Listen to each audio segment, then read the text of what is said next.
One of my ancestors that served in the Revolutionary War had a really fascinating life, and I've run across some documentation about him. He was actually present at Yorktown when Cornwallis surrendered. There's some information about that, which I find fascinating.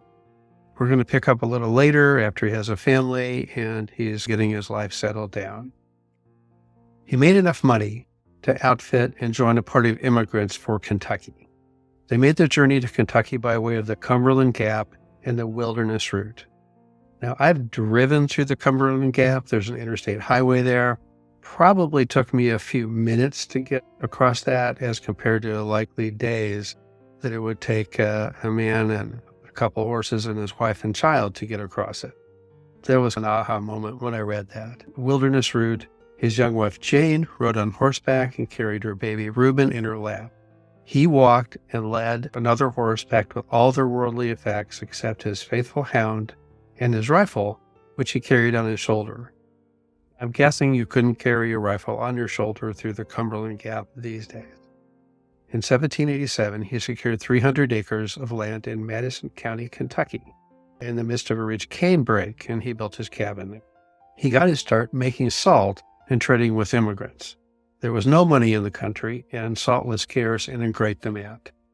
It took the place of a circulating medium. It became a measure of value, as tobacco did in Virginia. So basically, there wasn't coins or paper money out in the country, maybe in the cities. Salt was treated like money. Realizing the value of salt, he provided himself with 2 brass kettles. With 2 horses and his rifle, he traveled west to Bullitt's Salt Lick, a total distance through Indian country of 75 miles. Now, this is a historical record. When he'd made about 6 bushels of salt, a load for his 2 horses, he would return to his home and trade with the immigrants. A peck of salt at that time was worth the price of a yearling calf, and it was in such demand that he soon had 15 to 20 head of cattle. He repeated those trips to the Salt Lick. In a few years, he had acquired a large number of cattle, which he fattened with cane and wild pea vine. Eventually, a government fort was established near where Cincinnati now stands, and the government agent bought from him a large number of his cattle for beef for the soldiers, paying him the first money he had found since coming to Kentucky.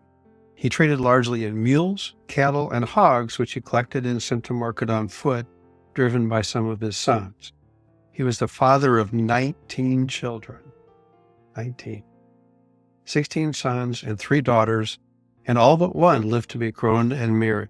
12 by his first wife, Jane, and 7 by his second wife, Nancy, whom he married when he was 58 years old.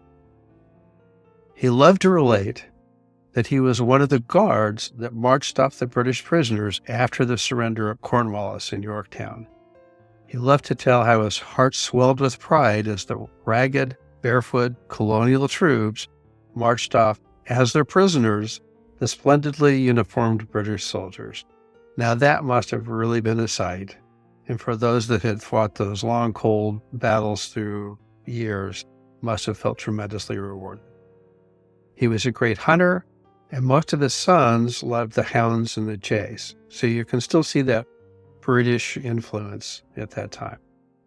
8 of his sons settled in Missouri before it was a state and reared large and influential families. Such was the life of one of my ancestors who was a Revolutionary War hero and had a very adventurous and very full life.